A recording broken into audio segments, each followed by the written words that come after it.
महाराष्ट्र राज्याचा बुलंद आवाज.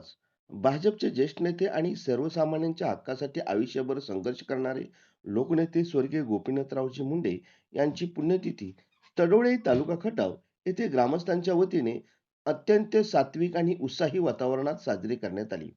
यावेळी संपूर्ण गावाने एकत्र येत या महान नेत्यांना स्मृतींना उजाळा दिला. सकाळपासूनच अभिवादनासाठी गर्दी.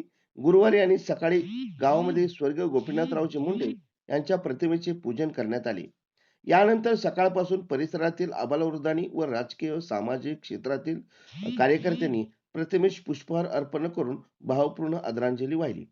महाराष्ट्र राज्याचे माजी उपमुख्यमंत्री, गृहमंत्री म्हणून केलेले कार्य आणि बहुजन समाजाला मुख्य प्रवाहात आणण्यासाठी त्यांनी उभारलेला लढा याबद्दल ग्रामस्थांनी कृतज्ञता व्यक्त केली. भजन आणि धार्मिक कार्यक्रमाचे आयोजन दुपारच्या सत्रामध्ये गावातील भैरवनाथ मंदिरामध्ये भव्य धार्मिक कार्यक्रमाचे आयोजन करण्यात आले होते. यामध्ये स्थानिक भजनी मंडळाच्या सुश्राव्य भजनाचा कार्यक्रम पार पडला. भजनाच्या कार्यक्रमानंतर संपूर्ण गावाने एकत्र येऊन स्वर्गीय गोपीनाथरावजी मुंडे साहेबांच्या प्रतिमेवर सामूहिक पुष्पवृष्टी करण्यात आली.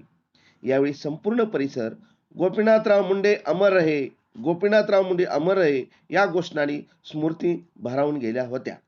विचारांचा वारसा पुढे नेण्याचा संकल्प या प्रसंगी उपस्थित वक्त्यांनी स्वर्गीय गोपीनाथराव मुंडे यांच्या जीवनावर प्रकाश टाकला. गोपीनाथराव मुंडे हे केवळ एक नेते नव्हते, तर सर्व समाजाला सोबत घेऊन जाणारे एक आदर्श असे व्यक्तिमत्व होते. त्यांचे विचार समाजात रुजवणे आणि त्यांनी दाखवलेल्या मार्गावर चालणे हीच खरी आदरांजली ठरेल, अशा भावना ग्रामस्थांनी व्यक्त केल्या. आगामी काळात त्यांचे विचार गावात आणि घराघरात पोहोचवण्यासाठी सर्व समाज बांधव कटिबद्ध राहील असा संकल्पही यावेळी करण्यात आला. शेवटी उपस्थित सर्व नागरिक आणि भाविकांना महाप्रसादाचे वाटप करण्यात आले व सर्व तरुण वर्ग यांनी या कार्यक्रमाचे नेटके असे नियोजन करण्यात आले होते. जनकल्याण न्यूजसाठी प्रतिनिधी व संपादक श्री जे के काळे, तडोळे, तालुका खटाव, जिल्हा सातारा. सर्वसामान्य जनतेच्या हक्कासाठी आजच जनकल्याण न्यूज चॅनेलला सबस्क्राईब करा, लाईक करा, शेअर करा व कमेंट्स बॉक्समध्ये आपल्या कमेंट्स पाठवा आणि आमच्या जनकल्याण न्यूजला आपण भरभर पाठिंबा द्या हीच विनंती.